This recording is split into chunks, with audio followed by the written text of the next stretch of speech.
성경을 이탈해서 타락해버린 로마 가톨릭을 개혁해서 성경에 기초한 올바른 기독교 신앙을 회복했던 위대한 종교 개혁의 결과로 시작되어진 개신교회는 중요한 네 권의 표준 문서들을 가지고 있습니다. 교회 공동체가 성경에 기초한 올바른 기독교 신앙을 계속해서 유지하기 위해서 만든 이 네 권의 표준 문서들은 바로 벨직 신앙 고백서, 하이델베르크 교리 문답서, 도르트 신조, 웨스트민스터 대소 교리 문답서 네 권입니다. 종교개혁으로 출발한 개신교회는 이 네 권의 책들을 표준 문서들로 삼고 개신교회에 속해 있는 각 교회들이 이 네 권의 문서들을 반복해서 가르치고 배움으로 해서 성경에 기초한 올바른 기독교 신앙을 유지시켜 가도록 했습니다. 이에 우리 서울 우림교회는 개혁교회의 전통을 따라서 이미 웨스트민스터 소요리 문답서를 차례대로 살펴보았고, 도르트 신조는 신앙 성숙반 공부를 통해서 살펴보고 있으며, 지금 수요 예배 시간에는 하이델베르크 교리 문답서를 차례대로 살펴보고 있습니다. 전체가 129개의 문항으로 되어져 있는 하이델베르크 교리 문답서는 서론과 본론, 크게 두 부분으로 나눌 수가 있는데, 지금 우리는 가장 많은 분량, 전체의 약 3분의 2에 가까운 12번 문항부터 85번 문항, 무려 74개의 문항으로 되어져 있는 본론의 두 번째 부분인 어떻게 구원을 받을 수 있는가에 대한 내용을 살펴보고 있습니다. 이렇게 74개의 문항으로 되어져 있는 본론의 두 번째 부분은 절반이 넘는 42개의 문항으로 사도신경에 대해서 상세하게 설명하고 있습니다. 그러니까 기독교 신앙의 가장 중요한 문제인 어떻게 구원을 받을 수 있는가에 대한 내용이 우리가 고백하고 있는 어디에? 우리가 고백하고 있는 사도신경에 잘 압축, 요약되어져 있는 것입니다. 이 사도신경은 사도시대 이후의 많은 이단들의 잘못된 가르침으로부터 기독교 신앙을 지켜내기 위해서, 또 자라나는 세대들에게 기독교 신앙에 대해서 일목요연하게 가르치기 위해서, 그리고 기독교 신앙에 입문하는 사람들에게 단시간 내에 기독교 신앙이 무엇인지를 압축 요약해서 분명하게 가르치기 위해서 만든 것입니다. 사도들이 직접 만든 것이 아니라 후대의 사람들이 만든 것입니다. 사도들이 만들었기 때문에 사도신경이 아니라 사도들이 고백했던 신앙 고백과 그들이 전하고 가르친 말씀을 근거로 해서 만든 것이라는 의미에서 사도신경이라고 이름을 붙인 것입니다. 우리말로 번역된 사도신경은 계속 이어지는 문장으로 되어져 있습니다. 그러나 라틴어로 기록된 사도신경의 원문은 단락이 분명하게 구분되어져 있습니다. 모두 세 단락으로 구분되어져 있는데, 첫 번째가 성부 하나님에 대한 내용이고, 두 번째가 성자 하나님, 세 번째가 성령 하나님에 대한 내용입니다. 오늘 살펴볼 내용은 사도신경의 두 번째 내용인 성자 하나님이신 예수님에 대한 내용으로, 사도신경의 고백으로는 본디오 빌라도에게 고난을 받으사 라는 고백에 해당되는 부분입니다. 이 부분을 하이델베르크 교리 문답서는 이렇게 우리들에게 가르치고 있습니다. 세 개의 문항으로 이 본디오 빌라도에게 고난을 받으사, 이 고백을 가르치고 있습니다. 세 개의 문항을 차례대로 한번 살펴보도록 하겠습니다. 먼저 37번 문항, 제가 묻고 여러분이 답변을 하겠습니다. 고난을 받으사라는 말로 당신은 무엇을 고백하십니까?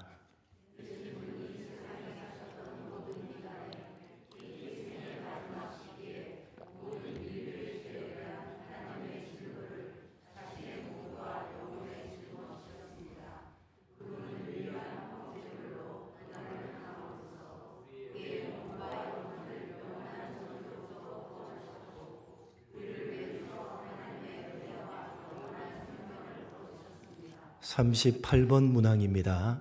38번 문항 제가 묻습니다. 예수님은 왜 재판장인 본디오 빌라도 아래에서 고난을 받으셨습니까?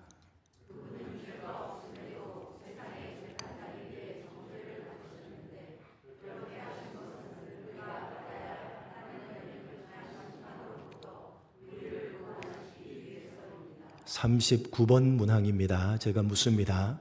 예수님이 십자가에 못 박혀 죽으신 것은 다르게 죽으신 것보다 특별한 의미가 있습니까?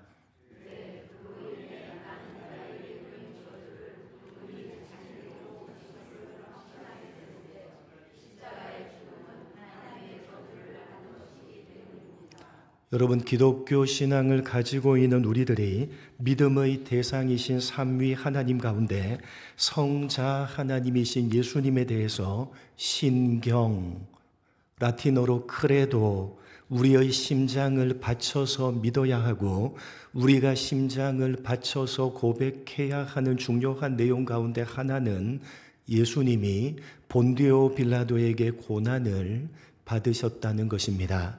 이 고백이 담고 있는 의미를 제대로 알려고 하면 먼저 본디오 빌라도라는 사람과 그 당시의 시대적 배경에 대해서 이해할 필요가 있습니다. 본디오 빌라도는 로마가 세계를 지배하던 시기에 로마 제국의 황제로부터 유대 지역을 관할하고 다스릴 책임을 맡아서 AD 26년부터 36년까지 약 10년 동안 유대 지역을 다스렸던 로마 제국의 제5대 총독입니다. 이스라엘의 역사학자인 요세푸스라는 사람에 의하면 이 빌라도는 로마 제국의 깃발을 거룩한 도시인 예루살렘으로 가지고 와서 유대인들을 불쾌하게 했다고 기록하고 있습니다. 뿐만 아니라 이 빌라도는 로마가 섬기는 신들의 이름과 형상이 조각된 황금 방패를 예루살렘 성전 안에 걸기도 했고 새로운 물길인 수로를 건설하기 위해서 유대인들이 성전을 위해서 바친 성전세를 착취하기도 했던 사람입니다. 바로 그러한 로마의 총독이었던 빌라도에 의해서 예수님께서 고난을 받으셨던 것입니다. 예수님께서 신문을 받으시는 과정을 복음서 전체를 통해서 재구성을 해보면 예수님께서는 제일 먼저 당시 정치적, 종교적 권력을 가지고 있었던 현직 대제사장인 가야바에게로 가기 전에 안나스에게로 보내져서 신문을 받으셨습니다. 이 안나스는 직전의 대제사장이었으며 현직 대제사장이었던 가야바의 장인이었습니다. 그는 비록 현직에서 물러나기는 했지만 이 안나스 가문에서 대제사장직을 독점했을 정도로 유대 정치 종교계의 막강한 실력자였습니다. 이 안나스가 예수님을 죽이기로 결심을 하게 된 것은 예수님이 성전을 헐면 사흘 만에 짓겠다고 말씀하신 것과 성전 안에 있던 매매하는 모든 자들을 몰아내심으로 인해서 성전을 중심으로 하는 안나스 일가의 막대한 수입이 심각한 타격을 받았기 때문이었습니다. 그래서 안나스가 자신의 사위였던 현직 대제사장인 가야바에게로 보내기 전에 제일 먼저 예수님을 신문해서 어느 정도 죄목을 확정지었고 그 후에 현직 대제사장인 가야바에게로 보내서 공식적인 재판을 받게 했던 것입니다. 현직 대제사장이었던 가야바는 금요일 새벽 3시 30분경에 당시 이스라엘의 중요한 일들을 결정했던 최고 의결기구였던 산헤드린 공의회를 소집합니다. 그리고 예수님을 공회 앞으로 끌고 가서 거짓 증인들을 세워서 재판을 했고 1시간 만인 새벽 4시 30분경에 1차 재판이 끝이 납니다. 당시에는 이렇게 1차 재판이 끝나면 보통 하루 정도의 시간이 지난 이후인 그 다음 날에 2차 재판을 하는 것이 일반적인 관례였습니다. 그러나 예수님의 경우에는 단 30분 가량만 휴식을 취하고 곧바로 새벽 5시에 2차 재판을 시작해서 30분 만인 새벽 5시 30분에 사형 판결을 내리게 됩니다. 이러한 사실은 저들이 이미 예수님을 죽이기로 사전에 결정을 해놓고 형식적으로 재판의 과정을 거쳤다는 사실을 잘 보여줍니다. 이들 유대의 종교적 정치적 지도자들은 이미 오래전부터 예수님을 죽이기로 작정하고 있다가 예수님이 예루살렘에 입성하신 것을 계기로 그 계획을 실행한 것입니다. 공식적인 재판의 절차가 시작되기에 앞서서 예수님을 최초로 신문했던 마쿠어의 실력자인 안나스가 율법을 어긴 것, 신성 모독죄, 그리고 조상의 전통을 경멸한 것 등등으로 죄목을 정하고 이미 사형을 확정하고 난 이후에 형식적으로 재판의 절차를 밟았던 것입니다. 그러나 이렇게 이스라엘 법으로 재판을 해서 사형 판결을 내렸지만 당신은 로마 제국의 식민 지배 하에 있었기 때문에 사형의 집행은 자유롭게 할 수가 없었고 반드시 로마 제국의 허락을 받아야만 했습니다. 그래서 이들은 예수님을 그 당시 유대 지역의 총독이었던 빌라도에게 보내어서 자신들이 내린 사형 판결을 집행할 수 있도록 허락해달라고 요청을 했고, 결국 예수님은 로마 제국의 총독이었던 빌라도에게 보내져서 최종적으로 신문과 재판을 받으시고 십자가형을 언도받게 됩니다. 그런데 최종적으로 예수님을 신문했던 빌라도는 예수님을 두고 얼마나 고민을 하고 얼마나 갈등을 했는지 모릅니다. 성경에서도 우리는 그런 흔적들을 쉽게 찾아볼 수가 있습니다. 여러분, 1962년에 고고 학자들이 지중해 연안에 모래 더미 가운데 묻혀있는 고대 도시를 발굴한 적이 있었습니다. 이 발굴된 도시에는 예수님 당시의 유대를 포함한 팔레스타인 일대를 관장했던 로마 제국 총독의 관저가 있었는데 그곳에 소위 빌라도의 보고서라는 문서가 발견되었습니다. 이 보고서는 예수님 당시의 법정에서 만들어진 공문서로 현재 터키의 성 소피아 성당에 소장되어져 있습니다. 전체가 50권으로 되어져 있는 이 보고서의 원 제목은 예수의 체포와 신문 및 처형에 관하여 가이사에게 보낸 빌라도의 보고서입니다.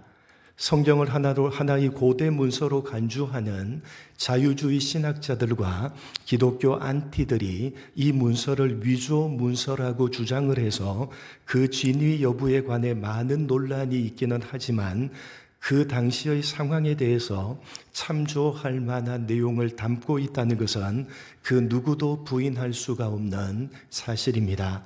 이 보고서에 따르면 당시 유대 총독이었던 빌라도는 자신이 총독으로 다스리던 지역의 치안을 유지하기에 충분한 군대를 가지고 있지 못한 것으로 보여집니다.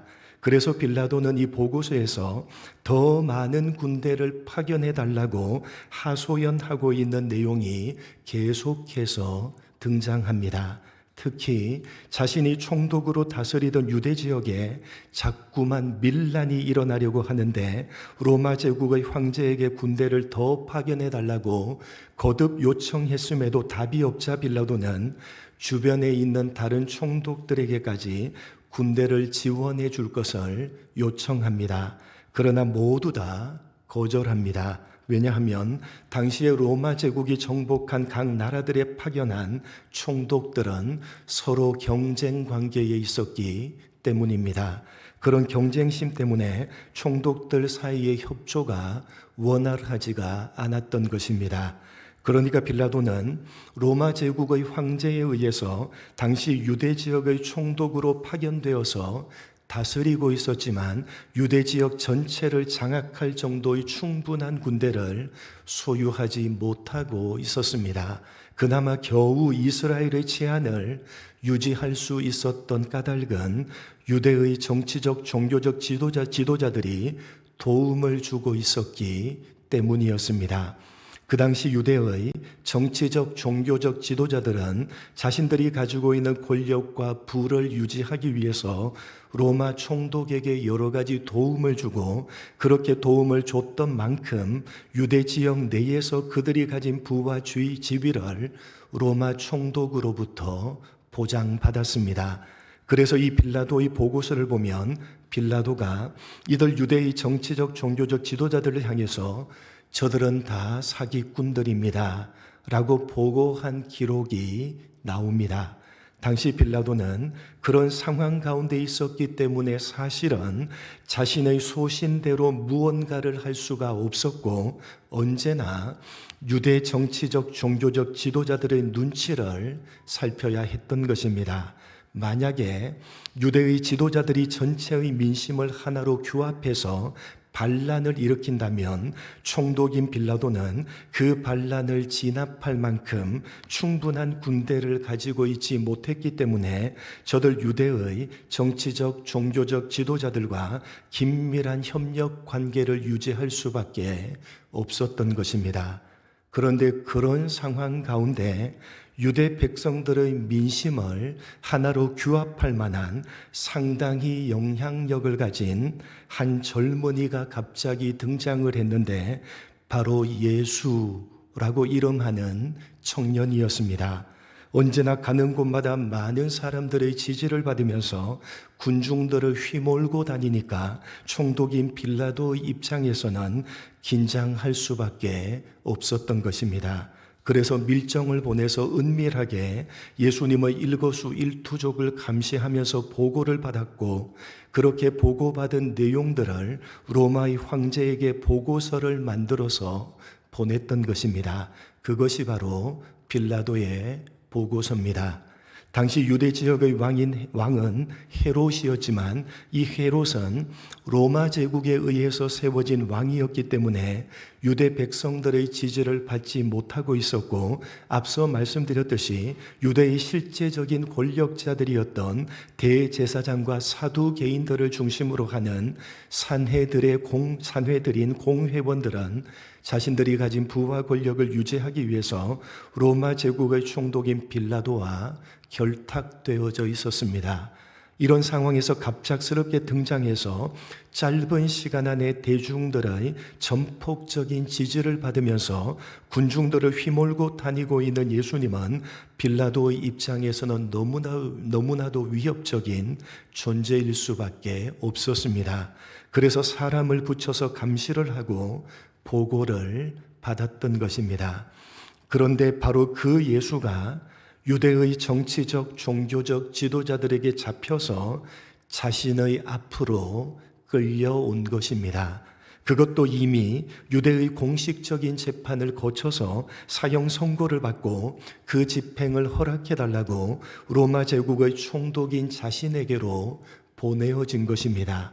이러한 배경 속에서 빌라도는 예수님을 신문했고, 그 결과 예수님이 아무런 죄가 없으며 로마 제국에도 결코 위협적인 존재가 아니라고 결론을 내리게 됩니다.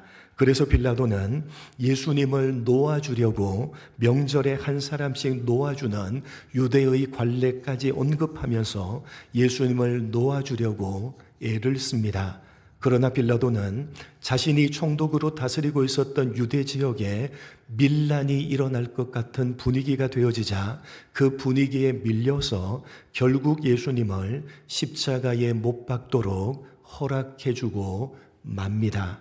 그러던 중에서도 빌라도는 거듭 예수님이 아무런 죄가 없다고 고백하면서 모든 사람들이 보는 앞에서 자신의 손까지 씻으면서 예수님이 죄가 없음을 선언했지만, 결국 그는 예수님을 십자가에 못 박도록 최종적인 판결을 내리게 되는 장본인이 되고 말았던 것입니다. 그러니까 본디오 빌라도라는 이름이 사도신경에 적시되어져 있는 까닭은 두 가지 이유 때문입니다. 첫째는 본디오 빌라도는 그 시대의 역사를 대표할 수 있는 인물이기 때문입니다. 여러분, 본디오 빌라도가 누굽니까? 폰티우스 필라터스, 로마 제국이 세계를 지배하던 1세기 당시에 로마 제국의 총독으로부터 임명을 받아서 공식적으로 유대 지역으로 보내어진 실존했던 역사적인 인물이 바로 폰티우스 필라터스, 본디오 빌라도입니다.